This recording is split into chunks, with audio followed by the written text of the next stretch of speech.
Boa noite, queridos irmãos, queridas irmãs da Igreja Batista Regular em Mangabeira. Nós estamos iniciando agora o nosso culto de oração, aliás, a nossa reflexão da palavra, né? E eu queria que você abrisse sua Bíblia em Isaías capítulo 29. Hoje nós vamos falar do tema religião exterior. Por que religião exterior? Nessa passagem que nós vamos ver, capítulo 29, versículo 13 ao versículo 16, o profeta Isaías está tratando com Judá em relação às pessoas que adoravam o Senhor, e eles adoravam de uma forma que não deveriam. Então nós vamos ver esse ensino para a gente aprender. Isaías está falando da parte do Senhor. Vamos dividir esse texto em duas partes. Nós vamos ver primeiro o versículo 13 e 14, depois nós vamos para o versículo 15 e versículo 16, certo? Primeiro o 13 e 14, que diz assim: O Senhor disse, visto que este povo se aproxima de mim, e com a sua boca e com os seus lábios me honra, mas o seu coração está longe de mim, e o seu temor para comigo consiste só em mandamentos ensinados por homens, continuarei a fazer obra maravilhosa no meio deste povo, sim, farei obra maravilhosa e um prodígio, de maneira que a sabedoria dos seus sábios será destruída e o entendimento dos seus entendidos desaparecerá. Vamos orar? Senhor, nosso Deus, obrigado por esta noite, pelo tempo que estamos aqui reunidos virtualmente no Teu nome. Obrigado, Senhor, pelo privilégio de poder observar a Tua palavra e também, ó Deus, pela iluminação que o Senhor pode nos dar através do Teu Santo Espírito. Usa-nos, nos dê sabedoria para poder entender a Tua palavra e aplicar em nossas vidas. Obrigado por tudo, entregamos em Tuas mãos, em nome do Teu Filho Jesus. Amém. Ok. Então vamos lá. Nos versículos 13, ele começa logo com o Senhor disse, e aí é característica do profeta, óbvio, falando da parte de Deus. Então aqui nesse início, o Senhor está chamando a atenção do povo e inicialmente é positivo. Quando ele diz assim, viste que este povo se aproxima de mim, e com sua boca e com seus lábios me honra. Até aí está tudo bem. Então, aproximar do Senhor e com a sua boca, com seus lábios, honrar o Senhor é louvor e adoração ao Senhor. Então, nesse sentido, está tudo bem. Só que o profeta continua dizendo da parte de Deus, ele diz, mas o seu coração está longe de mim. O seu coração está longe de mim. E aí é que começa o ensinamento para nós em relação a isso. Como que eles estão indo a Deus, abrem suas bocas, os seus lábios, louvam a Deus, mas o coração deles está longe de Deus. Será que isso tem alguma coisa a ver conosco? Vamos lembrar que o povo de Israel não tinha o Espírito Santo de Deus, certo? Então, nesse sentido, há uma diferença nesse sentido. Mas tudo bem, vamos entender. Eles obedeciam a Deus, e a obediência a Deus, aos mandamentos do Senhor, confiando naquele que viria, né, depois, era a forma da graça derramada na vida deles. E eles eram orientados nesse sentido, de fazer a vontade de Deus de acordo com o que ele ensinava. Então, Deus ensinou como eles deveriam adorar, como eles deveriam chegar diante da presença de Deus com reverência, com a gratidão, né? Com a adoração ao Senhor.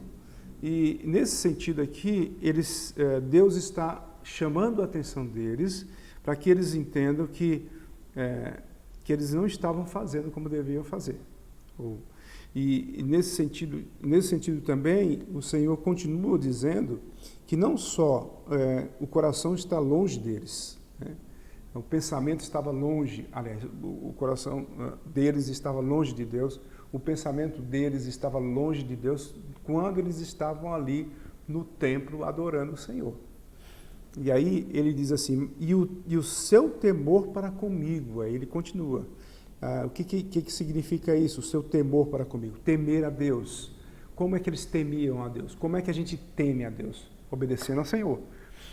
O temor é confiança, o temor é respeito, o temor é reconhecer que é um Deus todo-poderoso, que faz todas as coisas, que tem o poder para fazer todas as coisas.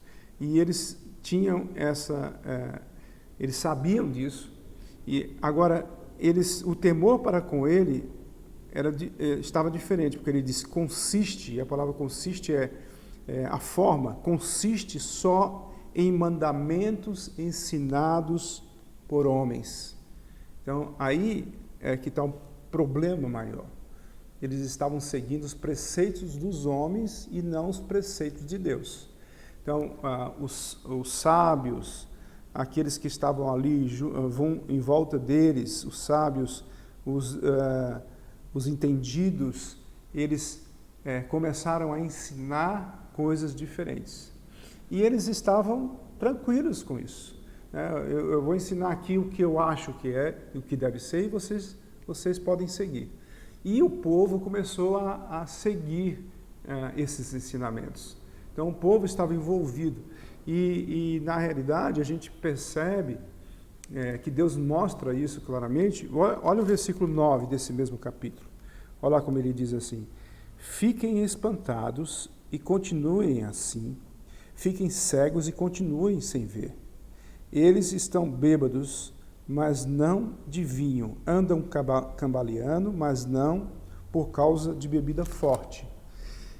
Porque o Senhor derramou sobre você o espírito de profundo sono, ele fechou os olhos de vocês, sobre vocês, né? Ele fechou os olhos de vocês, que são os profetas, e cobriu a cabeça de vocês, que são os videntes. Então, ele está falando da sabedoria desses homens, e que esses homens se enveredaram a cada vez mais ficar longe de Deus, e Deus deixou que eles ficassem longe, sim, e encobriu os olhos deles, e deixou eles sem entendimento. Versículo 11 diz: para vocês, toda a visão já se tornou como as palavras de um livro selado. A visão deles é como se fosse um livro selado. Se derem o livro a alguém para saber, alguém que sabe ler, dizendo, leia isto, por favor, ele responderá, não posso, porque está selado o livro. E se derem o livro a quem não sabe ler, dizendo, leia isto, por favor, ele responderá, não sei ler. É interessante você ver que Deus, quando ele vê que alguém está fazendo coisas erradas e insiste em fazer, não se corrige, não olha para os mandamentos do Senhor, Deus vai deixar que ele se envereda mais ainda nos seus erros e vai fortalecendo, ele vai passando a ficar cego, ele não consegue enxergar os seus próprios erros. É o que acontece com todas as pessoas que se voltam para si ou que se voltam para mandamentos de homens e não mandamentos de Deus. É isso que ele está falando. E no versículo 14, ele diz assim, continuarei a fazer obra maravilhosa. E esse continuarei aí remete ao passado, porque Isaías já falou que Deus já tinha tido problemas com eles, né, nesse sentido. E vamos lá para Isaías 8, versículo 14. Olha lá, Isaías 8, versículo 14. O que diz? Isaías 8, 14, diz assim, ele será um santuário para vocês, mas será pedra de tropeço e rocha de ofensa às duas casas de Israel. Será laço de armadilha aos moradores de Jerusalém. Então ele já tinha problemas com esse povo. Então a gente vê isso claramente aqui.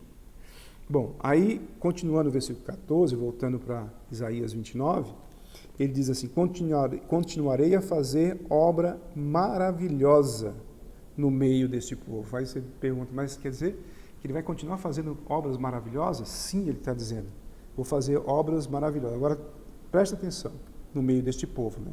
Sim, aí ele repete, sim, farei obra maravilhosa e um prodígio, de maneira que a sabedoria dos seus sábios será destruída e o entendimento dos seus entendidos desaparecerá.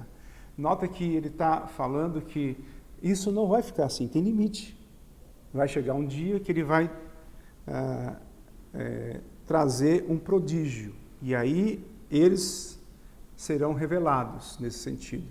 E não só a eles, mas a todo o povo de Judá. Todo o povo de Judá. Nota que no contexto, Ezequias já havia feito uma limpeza grande. Ele tinha restaurado o ministério do templo. Ele já tinha tirado todos os ídolos e já tinha levado o povo à adoração e à oração de uma forma bem clara. Só que esse povo começou a ouvir outras pessoas, começaram a viver de forma que não era de acordo com o que Deus queria, certo? E Isaías fez todas essas coisas, aliás, Ezequias fez tudo isso daí, restaurou o povo e eles continuaram fazendo as coisas erradas nesse sentido. E aí, agora vamos para a segunda parte, versículo 14 ao versículo 16. Aí ele começa com ai. Ai dos que escondem profundamente o seu propósito do Senhor. Ai, ele repete, dos que fazem as suas próprias obras às escuras e dizem, quem nos vê? Cada um daqueles faziam coisas e faziam conscientes e achavam que mesmo assim estava fazendo para o Senhor e não haveria nenhuma consequência. Só que eles estavam enganados. Deus, ele via tudo, sabia de tudo. Lógico, a gente sabe disso, a gente tem certeza, convicção de que Deus vê todas as coisas. E eles ficaram se auto-enganando. Eles enganavam a si próprios, quando eles achavam que ninguém vê. Quem nos vê? Ele pergunta. Quem sabe, olha lá, continuando no versículo 15, quem sabe o que estamos fazendo? Quantas pessoas hoje estão fazendo coisas erradas achando que ninguém vê? Às vezes fazem coisas que nem acham que vai afetar o Senhor. Eles acham que estão fazendo bem e que Deus não vai ajustar contas com ele. Na realidade, isso é um erro grande que muitas pessoas passam.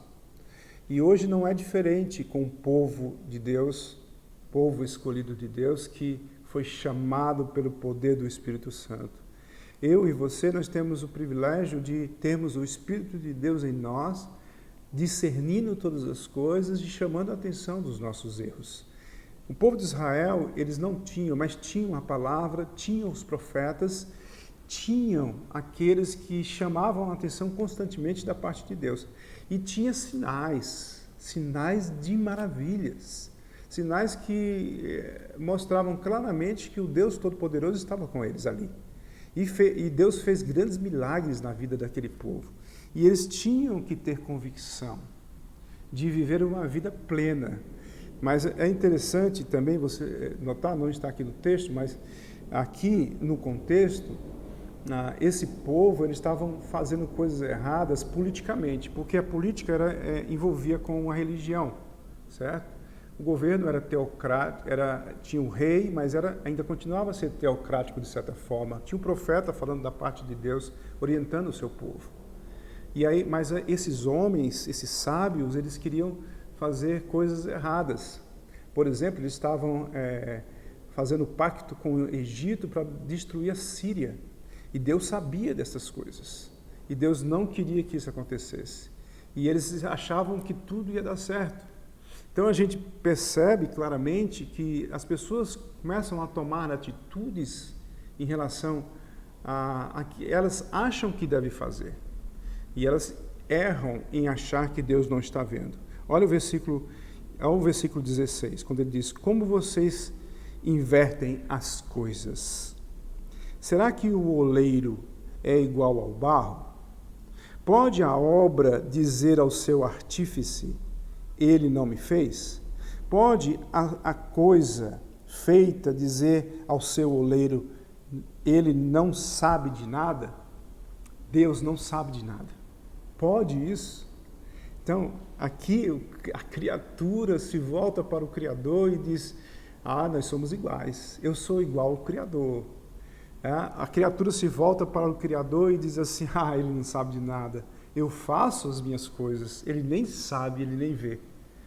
Estavam totalmente errados. Eles precisavam acordar, eles estavam num sono profundo, que eles mesmos buscaram, eles mesmos fizeram a sua cama, eles mesmos estavam longe de Deus, eles mesmos não tinham o coração voltado para Deus, não adoravam mais a Deus como deveria adorar. Infelizmente é assim que acontece, talvez acontece no nosso meio. Nós precisamos ter a certeza de que Deus é o nosso orientador, que Deus faz maravilhas em nossa vida, que a palavra dele é especial e é completa. Eu não preciso buscar preceitos de homens se a palavra diz como eu devo fazer. Eu preciso obedecer a Deus. E, acima de tudo, eu preciso adorar a Deus com todo o meu ser. Eu preciso estar presente num culto de adoração, no templo, no lugar de adoração. Eu preciso estar presente 100%. Eu não posso estar adorando a Deus somente com os meus lábios, com a minha boca, externamente. Essa religião externa exterior, é uma religião falsa, onde as pessoas estão lá simplesmente querendo adorar a Deus da sua forma, mas estão com um pensamento longe, querem outras coisas, estão maquinando alguns planos que são contrários aos planos de Deus. Era assim que aconteceu com o povo de Judá, e eles sofreram muito por causa disso. Deus chamava a atenção através do profeta, especialmente aqui através do profeta Isaías. Quem somos nós? Nós somos o barro feito pelo oleiro e somos totalmente dependente dele. Totalmente diferente também, lógico, nesse sentido. E totalmente dependente dele. E nós podemos ter a certeza de que ele é conosco, ele nos ama, e eu não preciso buscar outros meios para me satisfazer, para tentar gloriar a minha pessoa. Não, eu tenho que glorificar a Deus com a minha vida. Você e eu temos que adorar a Deus internamente com todo o nosso ser, com o nosso coração. E não ouvir do Senhor: olha, esse povo me louva com seus lábios, mas o seu coração está longe de mim. Que o seu coração esteja perto do Senhor, que o seu coração esteja pronto a servir o Senhor, que o seu coração adore o Senhor em espírito e em verdade para todo sempre. Você precisa observar a sua vida para que você não caia da mesma forma que estes caíram, para a honra e glória do Senhor. Vamos orar e encerrar nesse momento? Senhor, nosso Deus e Pai, obrigado, Senhor, pela Tua palavra. Ajuda-nos a compreendê-la. Ajuda-nos a fazer a Tua vontade, Senhor. Que nós venhamos a nos alegrar diante da Tua presença. Obrigado, Senhor, porque o Senhor é bom para cada um de nós. O Senhor tem planos, o Senhor tem um propósito nas nossas vidas. O Senhor nos ama incondicionalmente. Ó Deus, como é maravilhoso poder adorar o Senhor, poder estar juntos com os irmãos. Ó Senhor, tenha misericórdia da gente, que essa pandemia possa passar o mais rápido possível, para a gente voltar a adorar o Senhor como devemos adorar, juntos, em comunhão uns com os outros, para a glória do Teu nome. Em nome de Cristo. Amém. Bom, pois meus queridos. Foi um prazer poder falar com os irmãos e esperamos que você tenha aprendido mais algo sobre Deus nesse momento tão oportuno, tão importante da nossa vida. Deus esteja abençoando a sua vida, continue firme junto com os irmãos da sua casa, com a sua família, louvando ao Senhor, fazendo as meditações necessárias diárias, fazendo o culto doméstico, que você esteja observando a palavra de Deus, aquelas transmissões que a gente está fazendo. Continue orando por nós, porque sempre há algumas dificuldades, mas Deus é conosco e nós fazemos aquilo que o Senhor tem colocado no nosso coração. Que Deus os abençoe. Até a próxima.